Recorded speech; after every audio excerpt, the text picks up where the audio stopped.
أعوذ بالله من الشيطان الرجيم. بسم الله الرحمن الرحيم.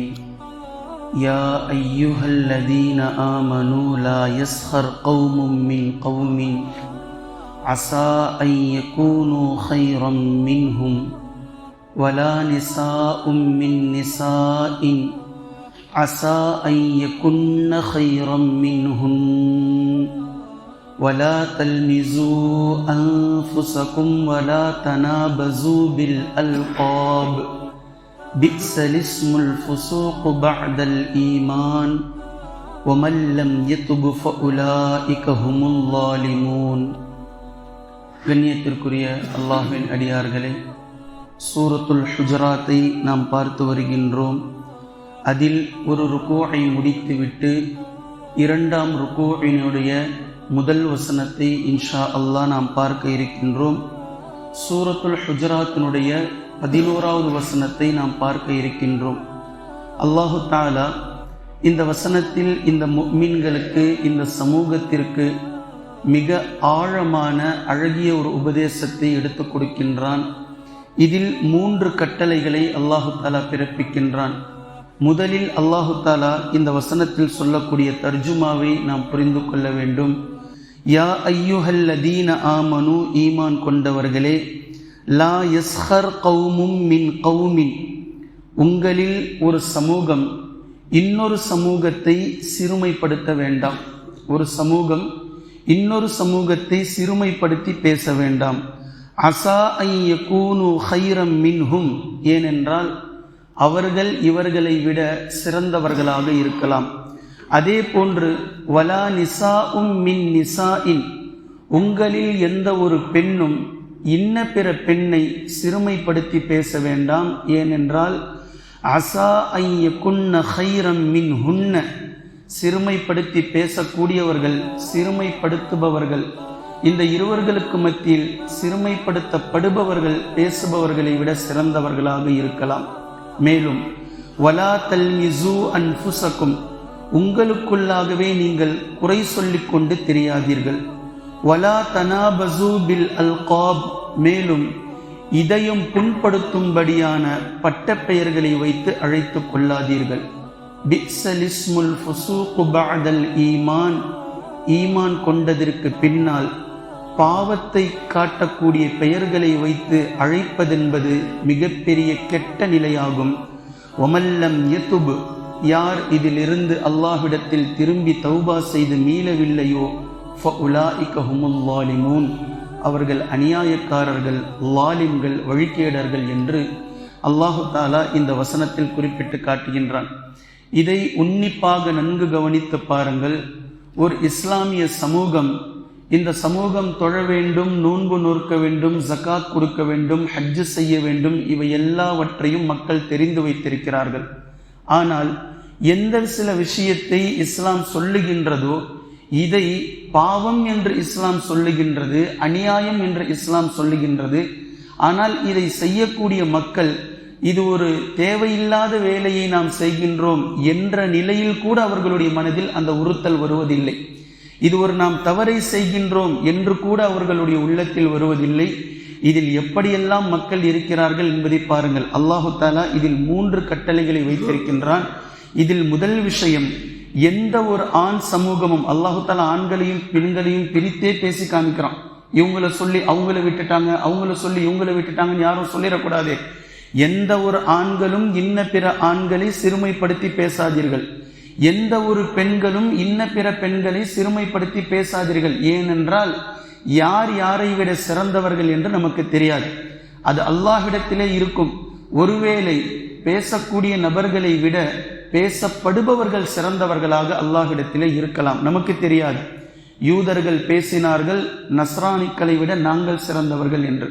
நஸ்ரானிக்கள் பேசினார்கள் யூதர்களை விட நாங்கள் சிறந்தவர்கள் என்று பேசினார்கள். அல்லாஹ் தஆலா சூரத்துல் பக்ரால பேசுறான். வகாலத்தில் யஹூது லைஸத்தின் நஸாரா அலா ஷை, வகாலத்தின் நஸாரா லைஸத்தில் யஹூது அலா ஷை வஹும் யத்லூனல் கிதாப்.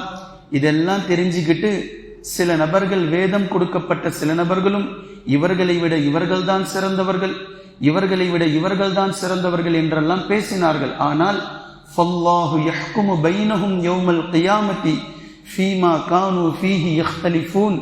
இவர்கள் எந்த விஷயத்தில் கருத்து வேறுபாடு கொண்டிருந்தார்களோ இதை பற்றி நாளை மறுமையில் அல்லாஹ் தீர்ப்பளிப்பான் என்று குர்ஆன் பேசி காட்டுது. இது எவ்வளவு பொருத்தமா இன்றைய காலகட்டத்திற்கு பொருந்தி போகுது பாருங்க. மனிதர்கள் செப்பரேட்டாக ஒரு மனிதர் இன்னொரு மனிதரை காண்பித்து கொண்டு எங்க என் கூடலாம் எங்க அவர் எங்க நான் எங்க என்று சிறுமைப்படுத்தி பேசக்கூடிய மக்கள் இருக்கிறாங்க. யாருங்க அவெல்லாம்? இன்னைக்கு வந்தவங்க, நேற்று வந்தவங்க பேசுறாங்களா இல்லையா? மக்கள் அடுத்தவர்களை தாழ்த்தி பேசுவதில் அதில் ஒரு சுகம் இருக்கிறது மக்களுக்கு. இதை இப்படியே தனிப்பட்ட ரீதியில் பேசுவது ஒரு பக்கம். அவர்களுடைய நிலையை பார்த்து, அவர்களுடைய மொழியை பார்த்து, அவர்களுடைய மொழிகளுக்கு மத்தியில் பேதம் இருக்கிறது. தயவு செஞ்சு இந்த மொழி பேசுறவங்களை இந்த மொழியோடு ஒப்பிடாதீங்க. அவங்க வேறதான், இவங்க வேறதான் என்று பேசக்கூடியவர்கள் இருக்கிறார்கள்.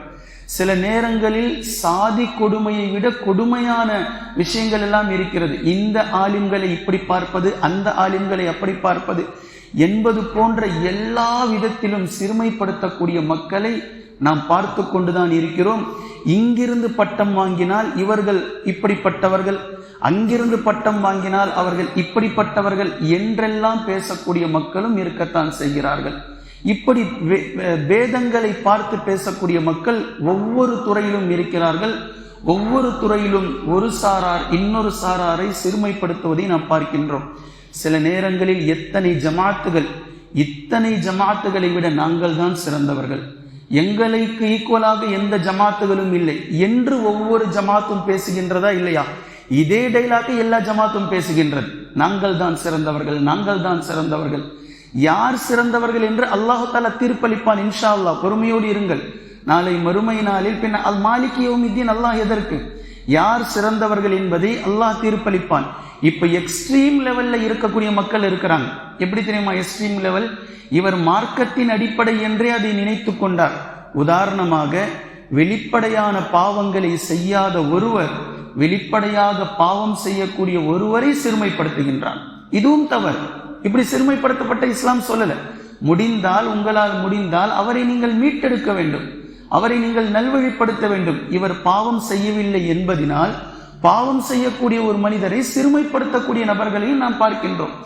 இவர் மார்க்கத்தின் அடிப்படையில் நான் ரொம்ப சுத்தமானவன், நான் ரொம்ப தூய்மையானவன், நான் அந்தந்த பாவங்களை செய்வதில்லை, நீ இந்த பாவங்களை செய்கிறாய் என்று பாவம் செய்யக்கூடிய மனிதனை சிறுமைப்படுத்தக்கூடிய மக்களாகவும் நாம் பார்க்கின்றோம்.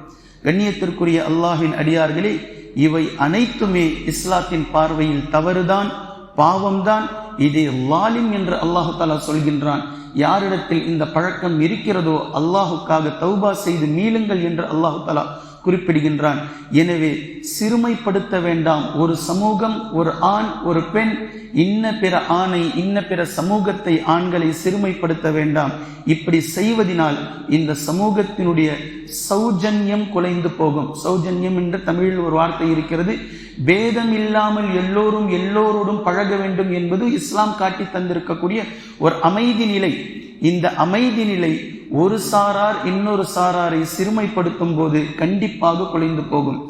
இரண்டாவது கட்டளை அல்லாஹு தஆலா இதில் சொல்லக்கூடியது வலா தல்மிசு அன்ஃபுசக்கும், பரஸ்பரம் குறை பேசுவது. உங்களுக்குள்ளாகவே நீங்கள் குறை பேசிக்கொண்டு இருக்காதீர்கள். 4 நபர்கள் பேசிக்கொண்டே இருப்பார்கள். அதிலிருந்து ஒருத்தவங்க கிளம்பி போனோன்னு இந்த 3 பேர் சொல்லுவாங்க, எப்பா தலைவலி இவனோட. அவ்வளோ நேரம் அவர் கூட தான் பேசிட்டு இருப்பார். அந்த 4 பேர் ஒன்னா தான் பேசிட்டு இருப்பாங்க. அவர் கிளம்பி போனோன்னு இந்த 3 பேர் அவரை சொல்லுவாங்க, எப்பா கிளம்பி போ, நல்ல வேலை அவன் போனான், உங்ககிட்ட ரொம்ப நேரமா ஒரு விஷயம் சொல்லணும்னு அவனை பத்தி தான் அப்படின்னு இந்த 3 பேர் பேசுவாங்க. இந்த 3 பேர் ஒரு 10 நிமிஷம் பேசிட்டு அந்த 3 பேர்ல இருந்து ஒருத்தர் போனோன்னு அடுத்த 2 பேர் அவரை பற்றி பேசுவார்கள். குறை பேசாதீர்கள், வேண்டாம், அது நமக்கு தேவையில்லை. இங்கு யாரை விட யாரும் உயர்ந்தவரோ தாழ்ந்தவரோ இல்லை. வலா தனாபசு பில் அல்காப், இப்படி நீங்கள் ஒருவருக்குள்ளாக ஒருவர் குறைகள் பேசும்போது துவேஷம் அதிகமாகிக் கொண்டே இருக்கும், துவேஷத்தன்மை அதிகரித்து கொண்டே இருக்கும். இதனால் எந்த பிரயோஜனமும் இல்லை. அதே போன்று அல்லாஹு தஆலா 3வது கட்டளையை சொல்லி காட்டுகின்றான், வலா தனாபசு பில் அல்காப், அடுத்தவர்களுடைய மனதை புண்படுத்தும்படியான பட்டப்பெயர்களை வைத்து அழைக்காதீர்கள். எந்த பட்டப்பெயரும் சரி, அவரை பாடி ஷேம் செய்கிற மாதிரி, அவருடைய குறைகள் எதுவாக இருந்தாலும், எதுவுமே குறை கிடையாது. அல்லாஹு தஆலா படைத்த படைப்புகள் எல்லாமுமே அழகானதுதான். ஒருவரிடத்தில் இருப்பது இன்னொருவரிடத்தில் இல்லாமல் இருப்பது, நிறத்தின் அடிப்படையில், முடியின் அடிப்படையில், அவரவர்களுடைய உடலமைப்பு அல்லாஹு தாலா அவரவர்களுக்கு கொடுத்த அழகுதான். அதில் எந்த விதத்திலும் உடல் ரீதியான குறைகளை சொல்லி எதை சொன்னால் அவர்களுடைய உள்ளம் புண்படுமோ, தனிமையில் சென்று என்னை இப்படி அழைக்கிறார்கள் என்று மக்கள் பேசி அதை வருந்துவார்களோ, அதற்காக அழுவார்களோ, கண்ணீர் வடிப்பார்களோ, இப்படிப்பட்ட ஒவ்வொரு சொட்டு கண்ணீருக்கு பின்னாலும் உங்களுக்கு பாவம் சேர்ந்து கொண்டே இருக்கும். நீங்கள் யதார்த்தமா அழைச்சிட்டு போயிடுவீங்க, நீங்க யதார்த்தமா 4 பேருக்கு முன்னாடி கூப்பிட்டுட்டு போயிடுவீங்க. எப்படி இருந்தாலும் இஸ்லாம் உங்களுக்கு தெரிந்ததற்கு பின்னால் நீங்கள் இப்படிப்பட்ட பெட்ட பெயரை சொன்னால்தான் மக்கள் அறிந்து கொள்வார்கள் என்று இருந்தாலும் அதை நீங்கள் மாற்றி அமைக்க முயற்சி செய்ய வேண்டும். அது தவறானது, அது பாவமானது. ஒரு சாராரி, ஒரு வகைராவை இழிவுபடுத்தி பேசியே பழக்கமாயிடுச்சு. இப்படி சொன்னால்தான் மக்களுக்கு புரியும், தெரியும் என்று இருந்தாலும் அதை நீங்கள் மாற்றி அமைக்க வேண்டும். ஏன்னா அப்படிதான் இருந்தது.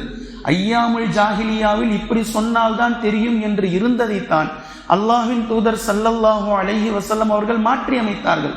நல்ல பெயரை கொண்டு சந்தோஷப்படுவார்கள், நல்ல பெயரை வரவேற்பார்கள் அல்லாஹ்வின் தூதர் ஸல்லல்லாஹு அலைஹி வஸல்லம் அவர்கள். எனவே இந்த பட்ட பெயர்களை வைத்து மனதளவில் பாதிப்பை உண்டு செய்யும் என்று இருக்கும் பட்சத்தில் கண்டிப்பாக அதை தவிர்த்து கொள்வது ஆகச் சிறந்தது. இதிலிருந்து யார் மீளவில்லையோ அவர்கள் லாலிம்கள் என்று அல்லாஹு தஆலா பேசுகின்றான். இந்த 3 கட்டளைகளை சூரத்துல் ஹுஜராத்தினுடைய 11வது வசனம் பேசுகின்றது. இன்ஷா அல்லாஹ் இதனுடைய விளக்கங்களை தொடர்ந்து நாம் பார்க்கலாம். குர்ஆனையும் ஹதீஸையும் தெளிவாக விளங்கக்கூடிய நன்மக்களாகவும் நடைமுறைப்படுத்தக்கூடிய மக்களாகவும் அல்லாஹ் நம்மை ஆக்குவானாக. சுப்ஹானக்கல்லாஹும்ம பிஹம்திக அஷ்ஹது அல்லா இலாஹ இல்லா அன்த அஸ்தக்ஃபிருக வ அத்தூபு இலைக்.